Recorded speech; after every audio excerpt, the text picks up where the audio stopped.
Hello students, इस lecture में हम लोग वेक्टर सब स्पेसेस की बात करेंगे। सब space of a vector space. तो सब स्पेस क्या होता है?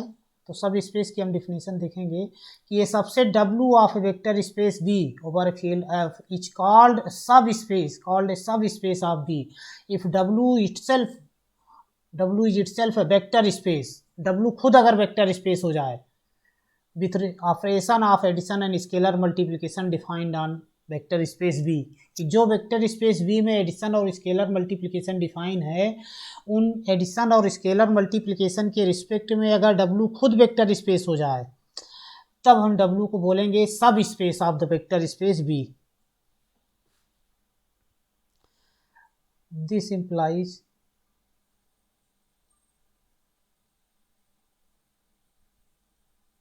that is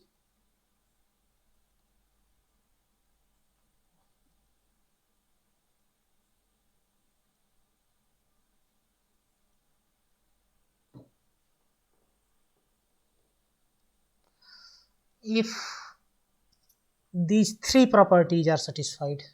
0 belong to W. Second property है कि if x y belong to W implies x plus y belong to W. And third property, if alpha belong to field F, x belong to W, then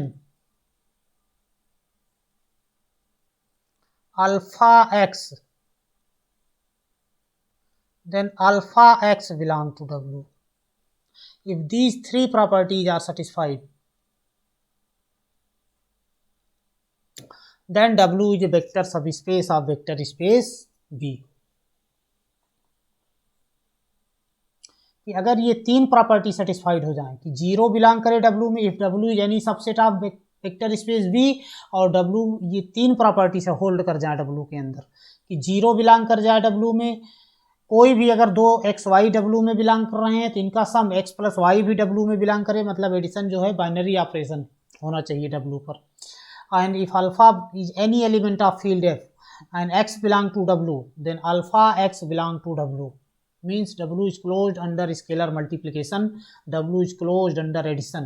ये तीन property satisfied हो जाएं, then W is a vector space, vector सब space.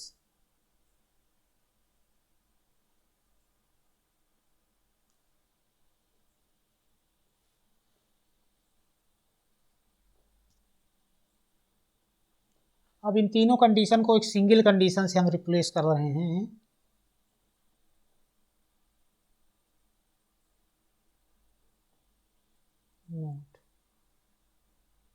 These condition can be replaced by a single condition.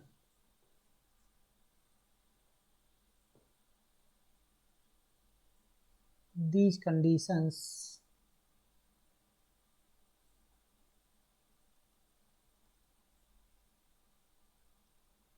can be replaced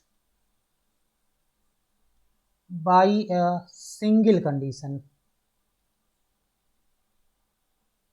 ये तीन condition भी check करने की जरूरत नहीं है, केवल हम ओनली वन कंडीशन लिख रहे हैं। अगर एक ही कंडीशन W सेटिस्फाई कर दे तो W वेक्टर स्पेस सब स्पेस होगा V का। तो क्या कंडीशन है?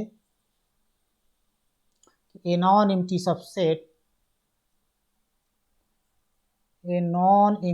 Subset W of a vector space V, vector space V is a subspace of V, is a subspace of V if and only if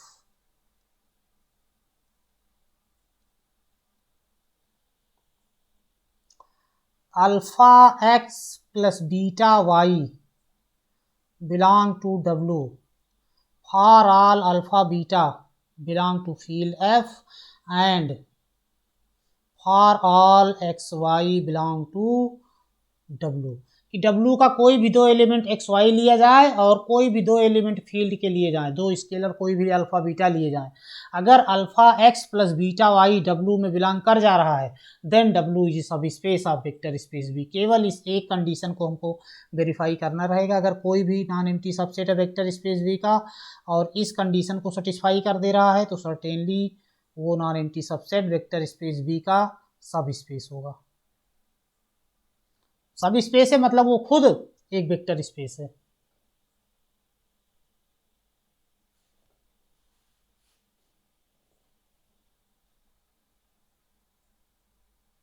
example देखते हैं। In any vector space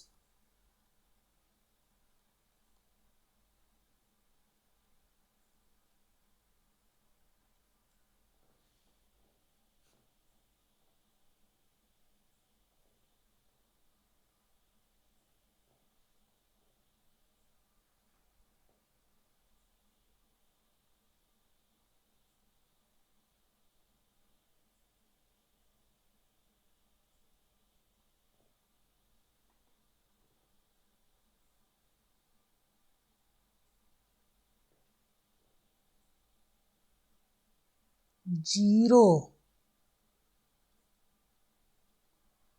and whole space D are always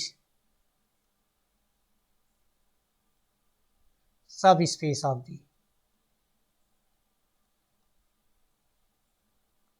कोई भी vector space B लिया जाए, zero हमेशा vector space B का सब space होगा, सिंगलटन जीरो। एंड कोई भी every vector space is a सब स्पेस ऑफ इटसेल्फ। कोई भी वेक्टर स्पेस लिया जाए वो खुद का सब स्पेस होता है।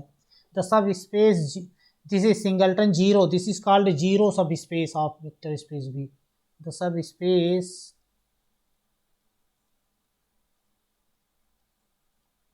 singleton zero is called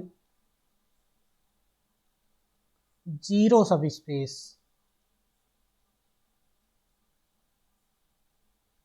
zero subspace of vector space B.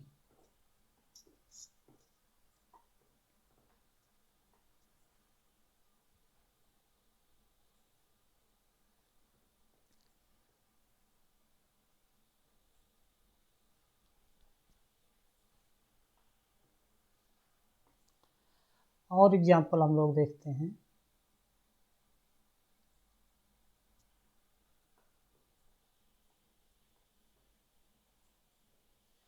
तो कल हमने लिया था सब स्पेस, एक सब स्पेस प्रूव किया था vector space C A B.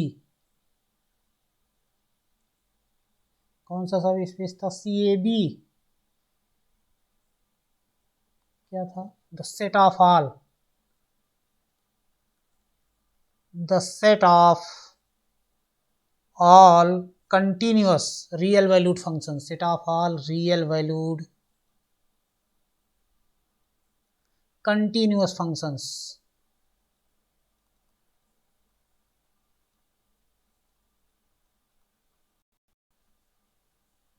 defined on closed interval AB। closed interval AB is vector space। Vector space कल हमने इसको प्रूव किया था, इसके पहले वाले लेक्चर में हमने प्रूव किया था, लेक्चर 3 में, कि ये जो सी ए बी जो है set of all continuous real valued function is a vector space. ना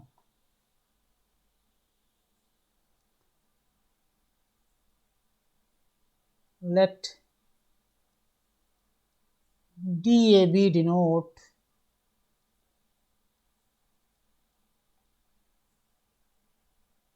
the set of all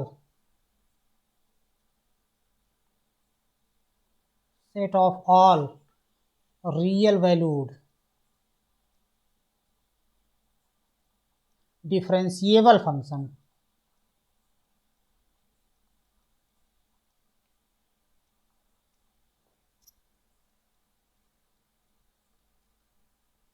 functions defined on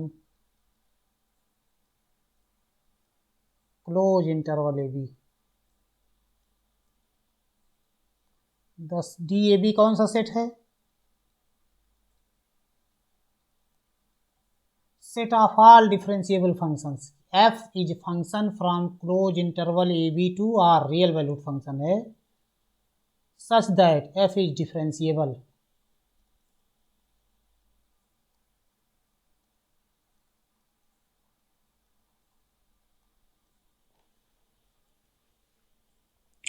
तो अब यहाँ पे क्या है, ये हमको ऑलरेडी पता है, हम लोग पढ़ चुके हैं कैलकुलस में कि if function is differentiable at a point then it is certainly continuous at that point, कि अगर किसी पॉइंट पे कोई फंक्शन डिफरेंशिएबल है तो वो ऑटोमेटिकली उस पॉइंट पर कंटिन्यूअस है।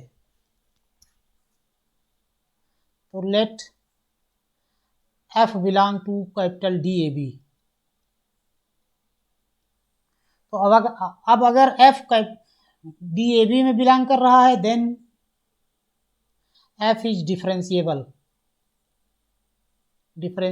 on closed interval a b। Close interval A B में डिफरेंशिएबल होने का क्या मतलब है कि हर पॉइंट पे फंक्शन हमारा डिफरेंशिएबल है।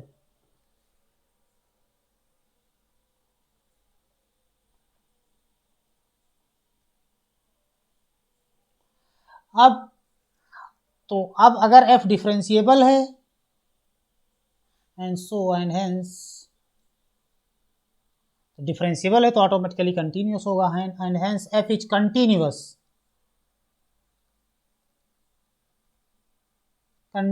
On close interval A B. जब डिफरेंशिएबल है तो कंटिन्यूअस भी होगा।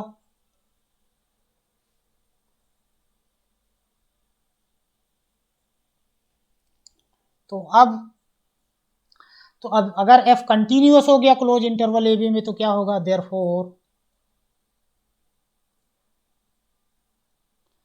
f belong to CAB।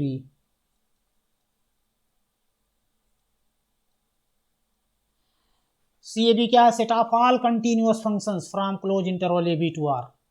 तो अगर f कंटिन्यूअस है क्लोज इंटरवल ए बी में तो मतलब f CAB में बिलोंग कर रहा है। तो कोई भी एलिमेंट f, कोई भी फंक्शन हमने DAB में लिया तो फंक्शन CAB में भी बिलोंग कर रहा है। इसका मतलब क्या हुआ, this implies DAB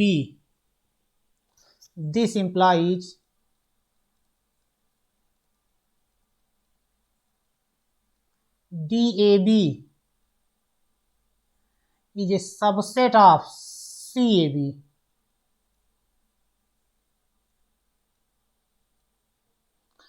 and reverse inclusion सही नहीं है, मतलब दोनों इक्वलिटी नहीं है। बहुत से ऐसे कंटिन्यूअस फंक्शंस हैं जो कि डिफरेंशिएबल नहीं है, means CAB is not a subset of DAB। बहुत से कंटिन्यूअस फंक्शन जैसे fx equal to mod x ले लें तो मॉड x अगर जीरो इंटरवल में जीरो ले रहे हैं तो मॉड x जीरो पे कंटिन्यूअस तो है लेकिन डिफरेंशिएबल नहीं है। तो मतलब CAB इस DAB का सबसेट नहीं, मतलब इक्वलिटी नहीं है। तो अब यहाँ से क्या आ गया, DAB is a subset of CAB। अब हम प्रूव करेंगे कि DAB is a vector subspace of CAB, set of all continuous function. Now we prove that, now we show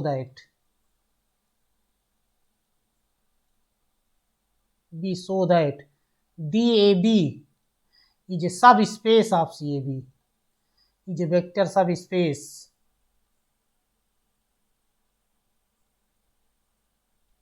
of CAB।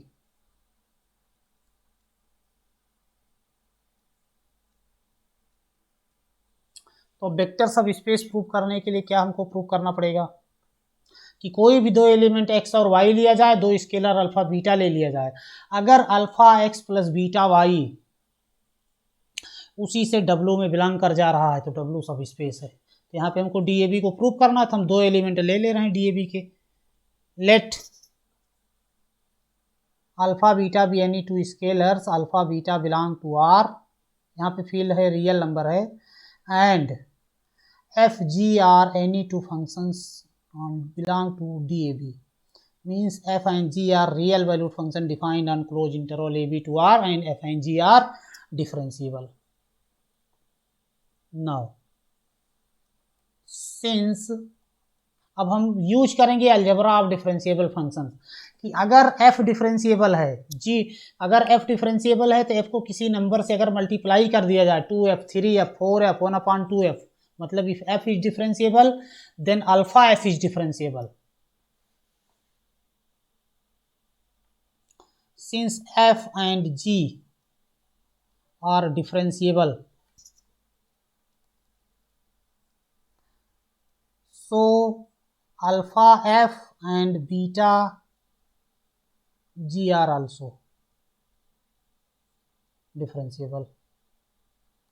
Algebra of differentiable functions का यहाँ पे हम use कर रहे हैं अगेन, एंड हेंस इसी में कर दे रहे हैं, and hence sum of two differentiable function is also differentiable, कि अगर f डिफरेंशिएबल है, g डिफरेंशिएबल है, तो फिर f प्लस g भी डिफरेंशिएबल होगा। And hence alpha f plus beta g is differentiable.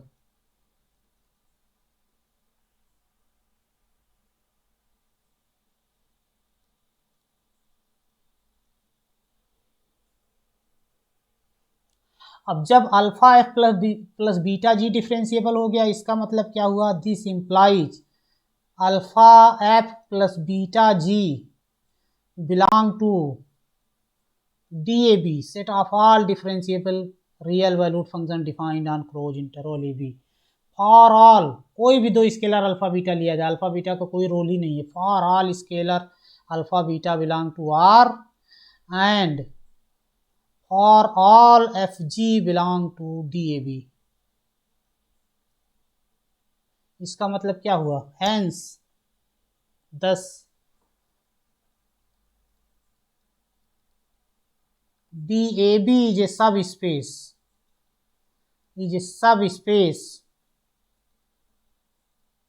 of CAB।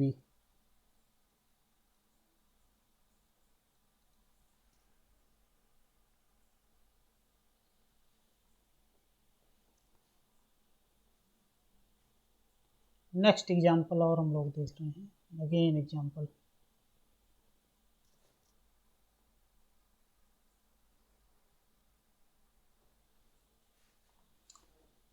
consider the vector space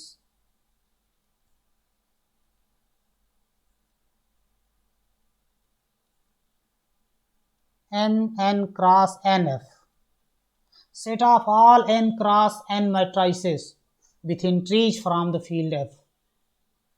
कल इसको हमने प्रूव किया था कि set of all m cross n matrices form A vector space. तो यहाँ पर m, वहाँ पर हमने m क्रॉस n मैट्राइसेस लिया था, यहाँ पे हम m की प्लेस पे भी n ले रहे हैं। m और n कोई भी नंबर हो सकते हैं, तो m और n हम इक्वल ले रहे हैं। तो set of all n cross n matrices हुई चीज वेक्टर स्पेस। कल वाले लेक्चर में हमने प्रूव किया था, हुई चीजें वेक्टर स्पेस, हुई चीजें vector space.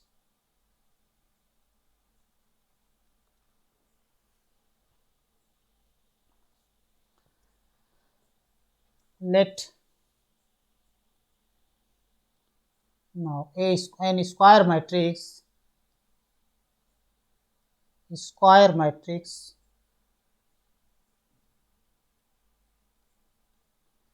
A is said to be symmetric if A transpose equal to A, and skew symmetric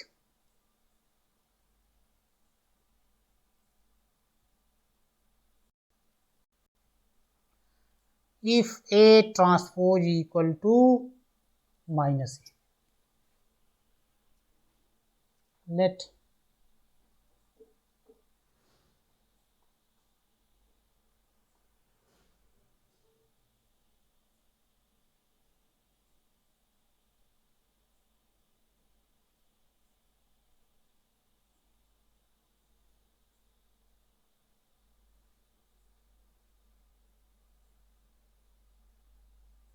SNF denote the set of all symmetric matrices, the set of all symmetric matrices within trees from the field F।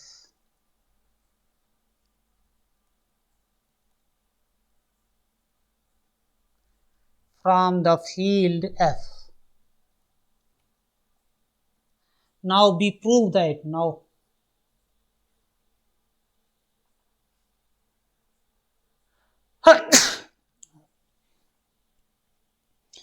Next हम prove करेंगे कि this set of all symmetric matrices is vector subspace of set of all n square matrices. Now we prove that we shall prove that SNF set of all n square symmetric matrices is a vector subspace, is a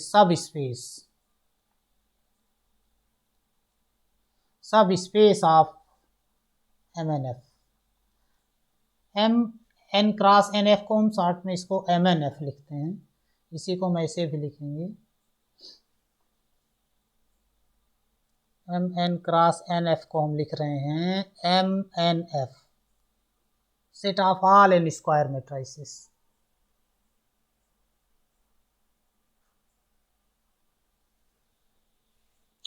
तो अब हम prove करेंगे कि ये जो है सब space है. इसके लिए हमको क्या करना पड़ेगा, वही काम. कोई भी दो एलिमेंट W को अगर प्रूव करना है कि वेक्टर स्पेस है, तो लेट फॉर दिस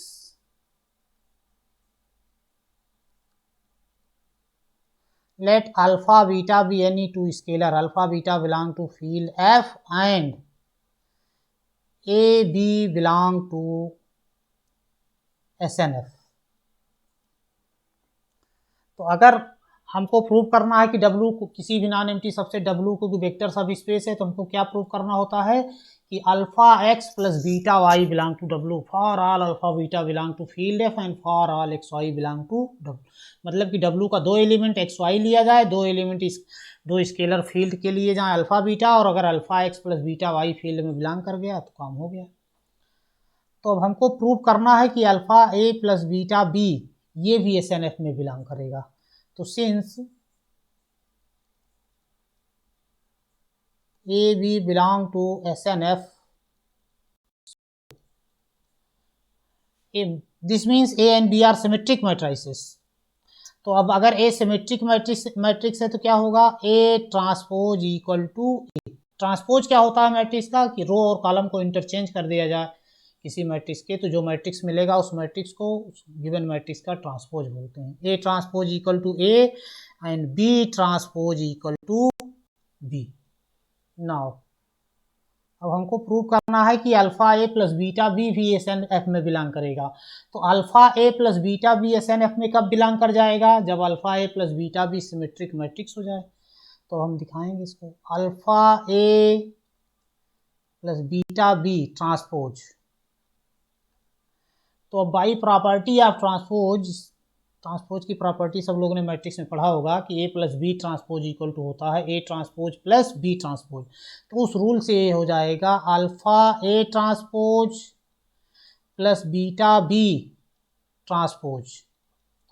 अब alpha A transpose equal to होता है, स्केलर बाहर आ जाएगा तो ये बचेगा only alpha into A transpose, scalar beta बाहर आ जाएगा ओनली B ट्रांसपोज. अब लेकिन ऊपर हमारा दिया हुआ है A transpose equal to A and B transpose equal to B. तो जब हम इसको लिखेंगे तो this is equal to alpha A plus beta B. तो यहाँ से क्या आ गया कि alpha A plus beta B transpose equal to alpha A plus beta B. Hence alpha A plus beta B belong to SNF. Alpha A plus beta B is symmetric matrix, और जब SNF में belong कर गया, hence therefore SNF set of all n square symmetric matrices, SNF is subspace of MNF set of all n square matrices with integers from the field F.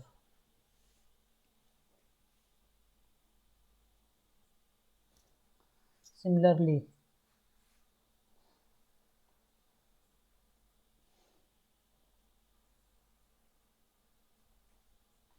Next example हम देखेंगे. Consider the vector space,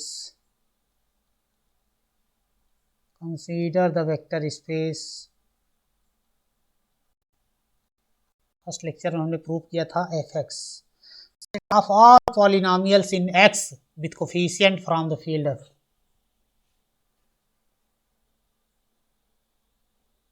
Over the field F. Over the field F. Fx कौन सा space है? Set of all polynomials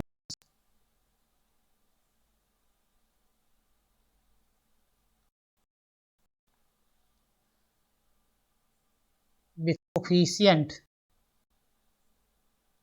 from the field F.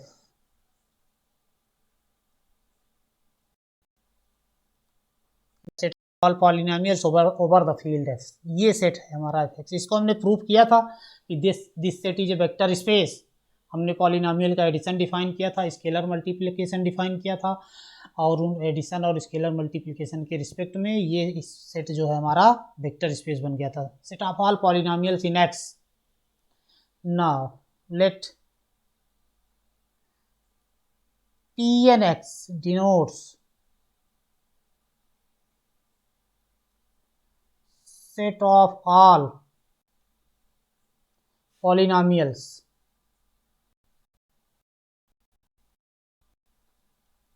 with degree less than or equal to n.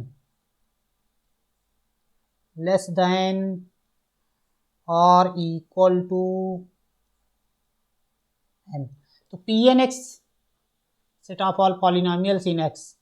तो Pnx के क्या है? Pnx is collection of all polynomials in X whose degree is less than or equal to x. मतलब Pnx में कौन कौन से element belong करेंगे?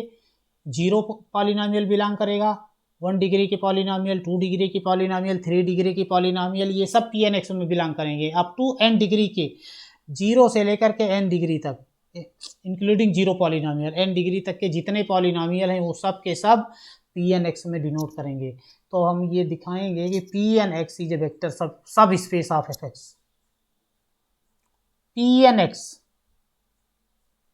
Pnx कौन सा सेट है? Pnx इज ए सब स्पेस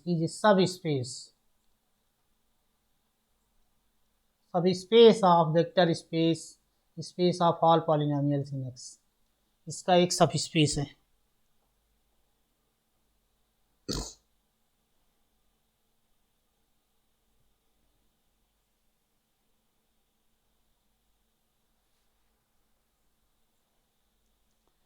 तो बहुत इजी है. तो हम क्या करेंगे? Let alpha beta belong to field F and Fx and Gx be any two polynomial. Fx Gx belong Pnx. तो अब Fx और Gx Pnx में बिलोंग कर रहे हैं, इसका मतलब degree of Fx is less than or equal to n and degree of Gx is also less than or equal to n.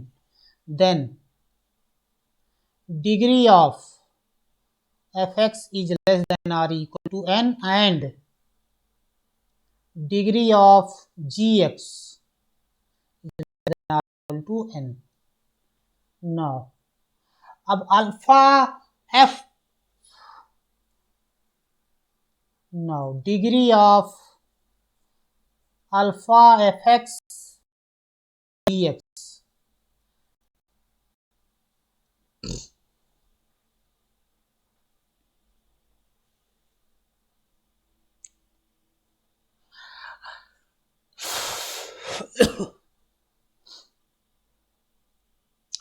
तो अब अगर degree of Fx plus Gx, ये क्या होता है कि degree of Fx plus Gx is always less than or equal to maximum of degree of Fx and degree of Gx.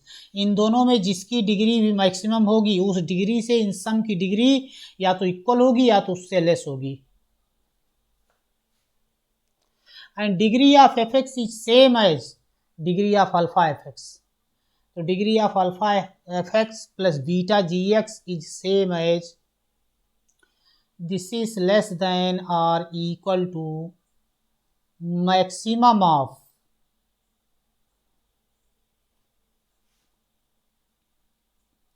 Degree of alpha Fx into degree of beta ji x,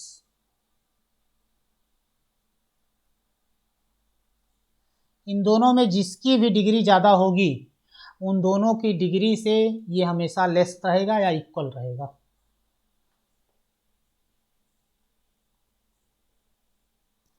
अब ये कितना आ जाएगा, this is equal to maximum of degree of alpha F x is same as degree of, किसी scalar से किसी polynomial में multiply कर देने पर पॉलिनोमियल की डिग्री पर कोई इफेक्ट नहीं पड़ेगा, डिग्री वही रहेगी।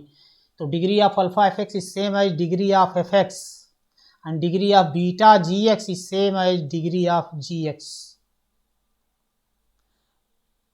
और डिग्री ऑफ जी एक्स क्या है, degree of G x is always less than or equal to n and degree of F x is always less than or equal to n. तो this maximum value is always this is less than or equal to N.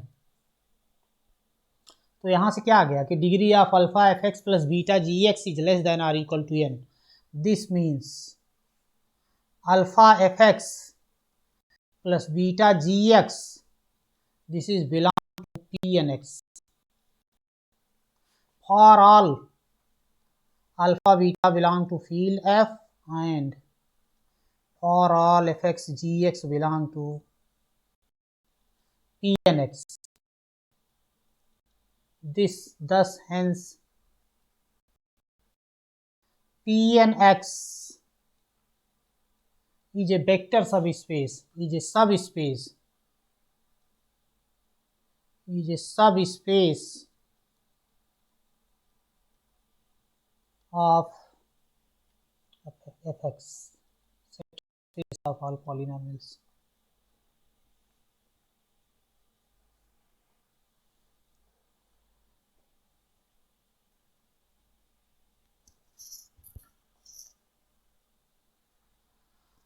Next है, ये theorem है, intersection of two subspaces is always a subspace. If W1 and W2, if W1 and W2 are any two subspace of vector space V,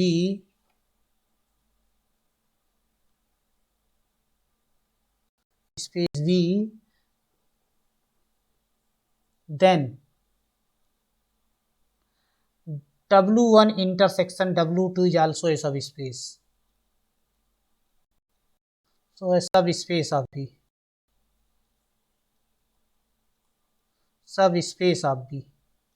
कि दो सब, that is intersection of two subspace is again a subspace, कि दो subspace का अगर हम intersection ले रहे हैं तो वो भी हमेशा सबस्पेस होगा। तो हम इसको प्रूव करेंगे, बहुत सिंपल है प्रूफ। तो हमको क्या प्रूव करना है, given that W1 and W2 are subspaces of vector space V, हमको प्रूव करना है कि W1 intersection W2 is subspace of. तो अब W1 इंटरसेक्शन W2 को अगर सबस्पेस प्रूव करना है तो कोई भी दो एलिमेंट एक्स वाई लिया जाए W1 इंटरसेक्शन W2 में, और कोई दो स्केलर अल्फा बीटा लिया जाए फील्ड F में, अगर alpha x plus beta y W1 intersection W2 में बिलोंग कर गया तो काम हो गया। तो let alpha beta belong to field F and XY belong to W1 intersection W2.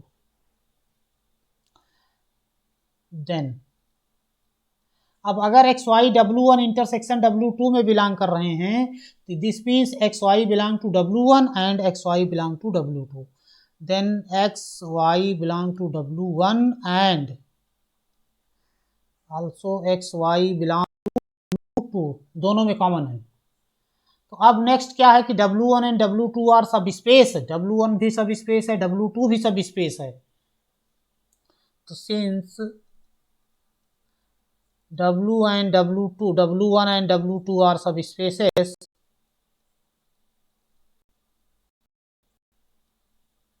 So alpha x plus beta Y belong to W1 and alpha x plus beta y belong to W2 for all alpha f and for all xy belong to W1 intersection W2। अब यहां से क्या गया, अब अगर alpha x plus beta y W1 में belong कर रहा है, alpha x plus beta y W2 में बिलोंग कर रहा है, इसका मतलब alpha x plus beta Y belong to W1 intersection W2, दोनों में कॉमन है। This implies, this shows that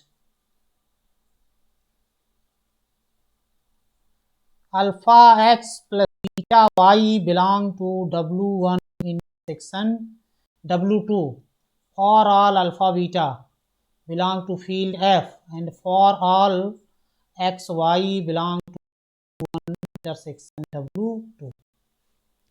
और जब ये भी हो गया, इसका मतलब क्या है, हेंस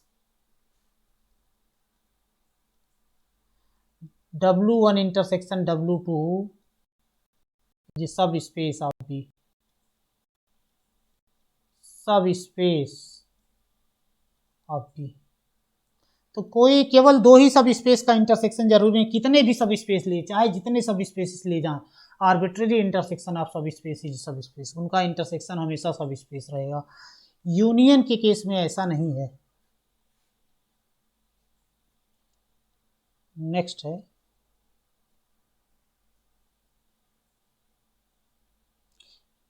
यूनियन ऑफ, नोट, इसको हम बाई एग्जाम्पल शो करेंगे अभी। यूनियन ऑफ टू सब space is need not be सब स्पेस, यूनियन ऑफ टू सब स्पेस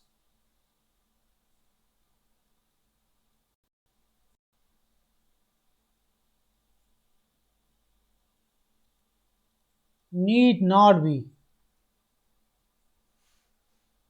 ए सब space.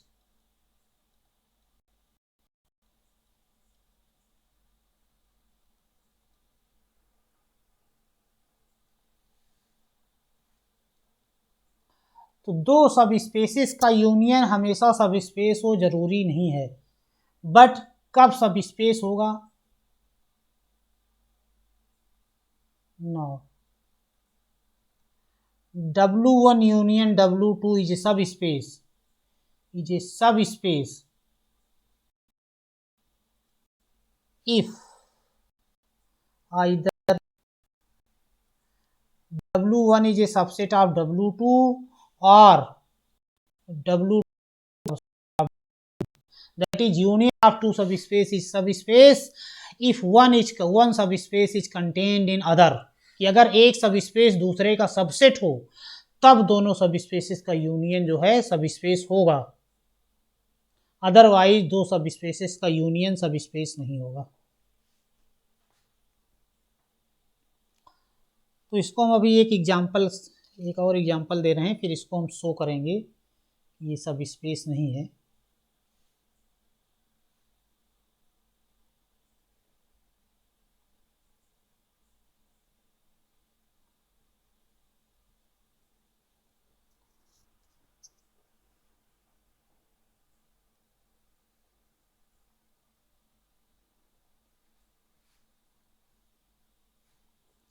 Example,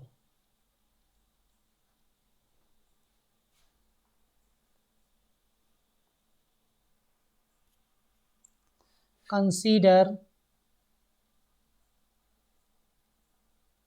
the set R2, R2 क्या है, set of all two tuples means set of all ordered pair xy such that xy belong to R। if f is any field then fn is a vector space, तो R is field, R2 R cross R, इसमें addition कैसे define होता है, x1 y1 plus x2 y2 addition, this is equal to x1 plus x2 y1 plus y2 and alpha xy equal to alpha x alpha y। इस addition और इस scalar multiplication के respect में R2 is a vector space.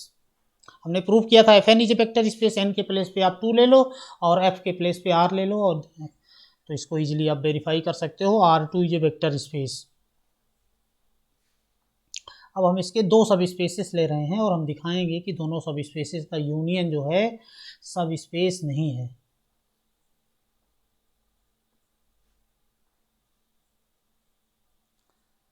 Late W1 equal to x comma 0 such that x belong to R, and W2 equal to 0 comma y such that y belong to R. Then W1 and W2 are subspace of R2. Check. Exercise कर दिया। W1 को मैं दिखा दे रहा हूँ, तो W1 को सब स्पेस प्रूव करना है, तो late x1 x equal to x1 0। अब W1 का एक एलिमेंट क्या है, इस टाइप के आर्डर्ड पेयर्स हैं। एक आर्डर पेयर एक एलिमेंट होगा, x1 0 एंड y1 0। W1 में कैसे आर्डर पेयर हैं, जिनके सेकेंड कोऑर्डिनेट 0 हैं, belong to W1 and alpha beta. अब हम कैलकुलेट, अगर W1 वेक्टर स्पेस सब स्पेस कब हो जाएगा, जब alpha x plus beta y भी W1 में बिलोंग कर जाए। तो कैलकुलेट करो ना, हो alpha x plus beta y, ये x1 कॉमा 0 y1 कॉमा 0। अब ये कितना आ जाएगा, पहला हो जाएगा अल्फा x1 0 प्लस दूसरा वाला हो जाएगा बीटा y1 0। ये दोनों ऐड करेंगे तो क्या आ जाएगा, alpha x1 plus beta y1 0, 0 plus 0 0। तो अब ये जो कोऑर्डिनेट आ रहा है इसका सेकेंड कोऑर्डिनेट 0 है। जब सेकेंड कोऑर्डिनेट 0 है, इसका मतलब ये भी W1 में बिलोंग कर रहा है। ऐसे आर्डर्ड पेयर जिनके सेकेंड वाली एंट्री 0 हैं, वो सब W1 में बिलोंग कर रहे हैं। तो ये एलिमेंट W1 में बिलोंग कर रहा है, हेंस W1 इज सब space, hence W1 is a सब स्पेस ऑफ। अब अगर W1 R2 का सब स्पेस हो गया, similarly you can check that similarly W2 is a subspace of R2. W2 is also a subspace of R2. W2 भी subspace है, check. ऐसे दो एलिमेंट लेकर के चेक करना है। नाउ अब हम इनका यूनियन देखेंगे। Now W1 union,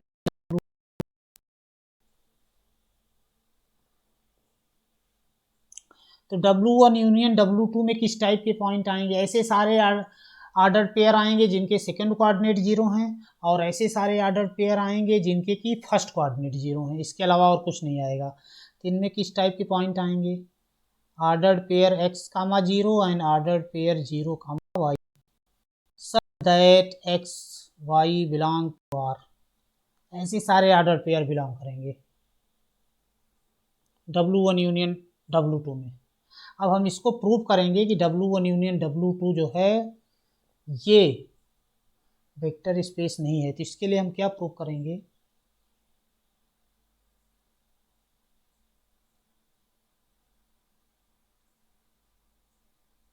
now x order जिनके की सेकेंड कोऑर्डिनेट 0 हैं, या आर्डर पेयर जिनकी फर्स्ट एंट्री 0 है, ये सब W1 यूनियन W2 में बिलोंग कर रहे हैं। x comma 0 0 comma y belong W1 union W2। अब हम इनका सम देखेंगे कि अगर कोई भी W अगर सब स्पेस है तो मतलब W खुद वेक्टर स्पेस है। तो कोई भी दो वेक्टर W का लिया जाए, उनका सम भी W में बिलोंग करना चाहिए। तो हम देखेंगे क्या इन दोनों का सम बिलोंग कर रहा है।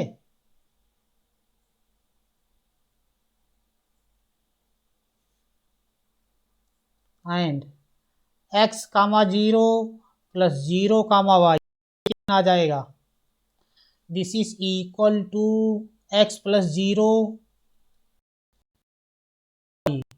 और ये कितना आ गया, this is equal to y।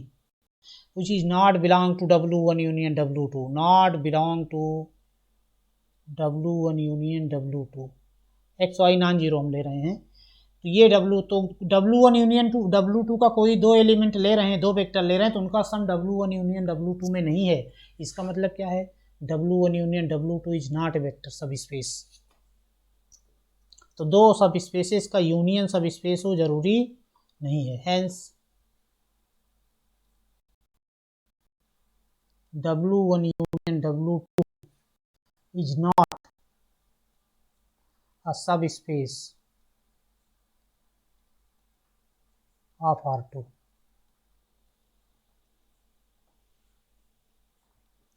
अब यहाँ पे हमने क्या लिया था, R2 हमने क्या लिया था, R2 हमने लिया था ordered pair XY such that XY belong to R। W1 हमने लिया था ordered pair X, 0 such that X। W2 हमने लिया था ordered pair 0, Y such that Y belong to R, ये लिया था। तो हमने दिखाया कि W1 भी सब स्पेस है, W2 भी सब स्पेस है, लेकिन इन दोनों का यूनियन W1 यूनियन W2 ये सब स्पेस नहीं है। Okay, thank you.